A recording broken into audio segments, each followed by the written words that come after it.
ওই যে বাবা, কলা, কচু, কি কি, নারকেল, এটার ভিতরে মনে হয় মুরগি, এটার ভিতরে কি, এটা কি? ও ডাইল ডাইল। মূলত কি করতে আছে? এটা হচ্ছে গাব, দেশি গাব। ওমা ছিড়ছে। হ্যাঁ, তোমার হাতে নেই। তারপরে পেয়ারা। ওমা আমার আর আমার আব্বুর ফেভারিট খাবার কচু।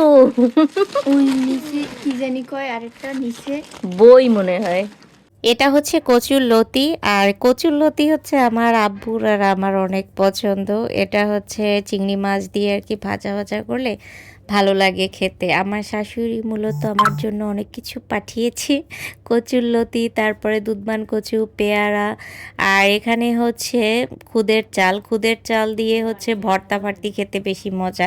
আর আমার নানুকে দেখতাম আমি হচ্ছে নারকেল ভেঙে তারপরে হচ্ছে ওটা দিয়ে আর কাঁচামরিচ, পেঁয়াজ কুচি দিয়ে খুদের এই ভাতটা রান্না করতে, আর এটা খেতে আমার অনেক বেশি মজা লাগে। কার কার আমার মতন এটা খেতে ভালো লাগে জানাবেন কিন্তু।